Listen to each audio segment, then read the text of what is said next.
박정호 SK하이닉스 부회장이 얼마 전에 SK하이닉스의 파운드리 생산량을 2배로 늘리겠다는 얘기를 했습니다. 근데 우리가 알고 있다시피 SK하이닉스는 사실 메모리 반도체 전문 기업이죠. 파운드리 사업이 SK하이닉스 전체 사업에서 차지하는 비중은 아주 미미해요. 박정호 부회장은 왜 갑자기 SK하이닉스의 파운드리를 들고 나온 걸까요? 그리고 박정호 부회장은 이 SK하이닉스의 파운드리 사업을 어떻게 키우겠다는 걸까요? 박정호 부회장이 그리고 있는 청사진은 세계 2위 파운드리 업체인 삼성전자의 청사진과는 무엇이 다를까요? 먼저 왜 갑자기 SK하이닉스가 이 파운드리 사업을 들고 나왔는지 한번 보자고요. 이거는 두 가지 키워드로 설명할 수 있습니다. 첫 번째는 바로 8인치입니다. 파운드리라는 거는 반도체를 제조하는 사업이죠. 이 반도체를 제조하려면 이 웨이퍼라는 판이 필요합니다. 이런 이 웨이퍼라는 판에다가 첨단 공정으로 회로를 새기는 거죠. 그리고 이 웨이퍼라는 판의 크기에 따라서 8인치 웨이퍼, 12인치 웨이퍼 등으로 나뉩니다. 당연하지만 이 반도체의 성능은 이 웨이퍼의 크기에 의해서 좌우되지는 않습니다. 우리가 같은 토핑과 같은 반죽으로 이 피자를 만든다고 했을 때 단순히 반죽의 이 도우의 크기가 크다고 해서 피자 맛이 달라지진 않잖아요. 하지만 8인치와 12인치는 결론적으로 말하면 차이가 나게 됩니다. 왜 나는 걸까요? 바로 이 웨이퍼의 크기가 반도체 생산량을 결정했기 때문입니다. 12인치가 8인치에 비해서 약 2.25배의 생산량을 보인다고 해요.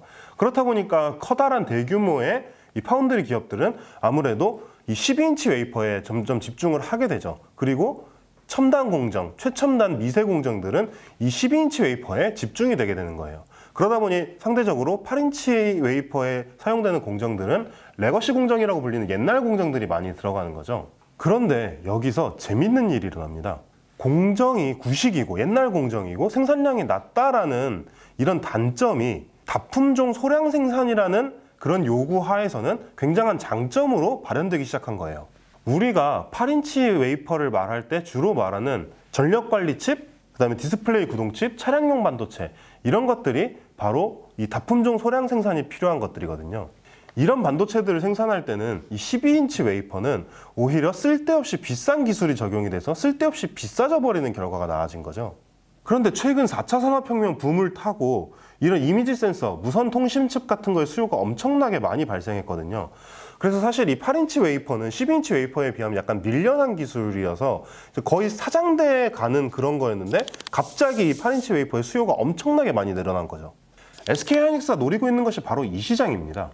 글로벌 초대형 파운드리라고 하면 우리가 보통 TSMC, 삼성전자 이렇게 말하잖아요. 이 기업들이 12인치 웨이퍼에 집중하는 것과 조금 다른 전략을 펴고 있는 거죠. 어떻게 보면 틈새 시장을 공략한다고 볼 수도 있는 겁니다. 하지만 이게 또 마냥 장밋빛 전망만 있는 것은 아닙니다. 이 8인치는 12인치에 비해 생산량이 떨어집니다. 기본적으로 효율이 좋지 못하다는 거죠. 그리고 다품종 소량 생산이라는 거는 양산에 의한 이점을 누리기 어렵게 만들죠. 그리고 8인치 시장의 지금 공급 부족 사태가 언제까지 영원히 계속되리란 보장도 없습니다. 애초에 8인치 시장은 12인치 시장에 밀려났던 시장이란 말이에요. 마냥 생산량을 막 늘렸다가 만약에 8인치 시장의 공급 부족 사태가 생각보다 빨리 끝나버린다. 이러면 닭쪽던 게 지붕 쳐다보는 그런 꼴이 될 수도 있는 거죠. 그러니까 SK하이닉스가 8인치 파운드리 생산량을 2배로 늘린다. 이게 쭉 가려면 SK하이닉스로서는 반드시 이 8인치의 수요를 유지해야 된다는 과제를 안고 있는 셈입니다. 이걸 어떻게 유지하면 좋을까요? 여기서 SK하이닉스의 두 번째 키워드가 나옵니다. 바로 중소 팹리스죠. 박정호 부회장이 파운드리 생산량을 늘리겠다고 말하면서 굉장히 강조한 것이 하나 있습니다. 중소 팹리스들을 지원하겠다는 거예요. 지금 우리나라 반도체 시장은 세계 반도체 시장을 이끌고 있다라고 해도 과언이 아닐 정도로 엄청난 존재감을 보이고 있죠. 하지만 그런 우리나라가 유일하게 길을 못 쓰고 있는 분야가 하나 있습니다. 그것이 바로 팹리스입니다. 우리나라 팹리스 업체들의 글로벌 시장 점유율을 다 합쳐도 전 세계의 1% 정도밖에 안 돼요. 그렇기 때문에 우리나라 정부 차원에서라도 이 중소 팹리스들을 키워야 한다는 주장이 계속해서 나옵니다. 박정호 부회장의 이 발언도 바로 이런 맥락에서 나온 겁니다. SK하이닉스가 중소 팹리스들이 클 수 있는 양분이 되어주겠다는 거죠. 그런데 SK하이닉스는 기업이잖아요. 단순히 우리가 팹리스들을 지원하기 위해서 이런 걸 하진 않을 거예요. 분명히 팹리스들을 지원하려는 어떤 목표가 있을 거예요. 그 목표가 뭘까요? 바로 수요입니다.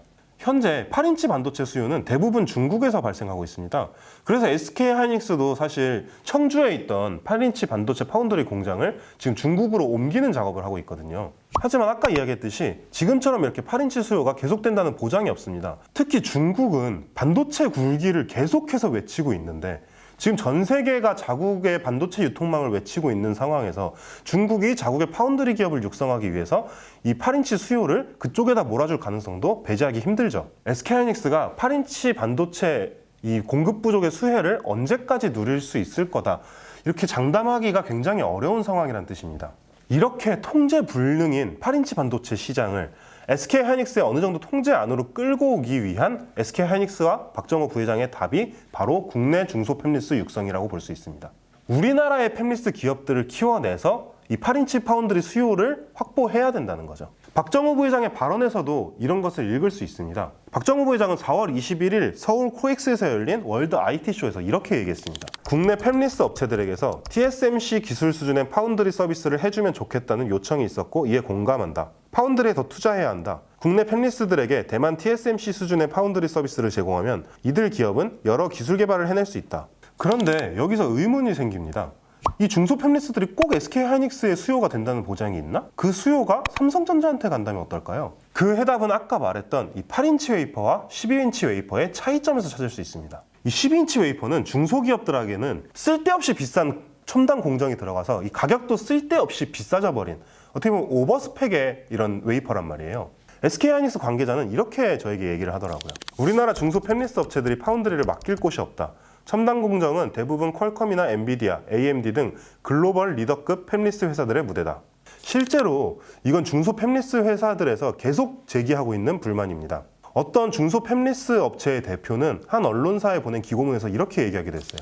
첨단 EUV 공정 사용이 잘못된 것은 아니지만 시제품 개발에 수천억 단위 공정을 사용할 수 있는 중소기업이 얼마나 될까? 박정호 부회장이 그리고 SK하이닉스가 8인치 생산 능력 확대와 비메모리 반도체 생태계를 동시에 말하는 이유가 바로 여기에 있습니다.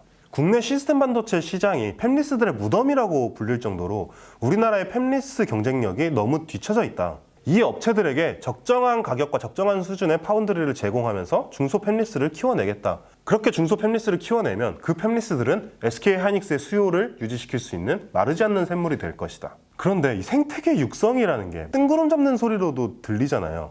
여기서 다시 한번 박정호 부회장의 말을 한번 볼게요. 아까 IT쇼에서 얘기했던 박정호 부회장이 2번이나 언급한 해외 기업이 있어요. 바로 대만의 TSMC죠. SK하이닉스가 말하는 이 구상은 TSMC가 이미 한번 했던 겁니다. TSMC가 세계 최고의 이 파운드리 회사가 된 성장 스토리와 굉장히 닮아 있어요. SK하이닉스의 이런 구상은 뜬구름 잡는 소리가 아니라 이미 한번 성공한 적이 있는 구상이라는 거죠.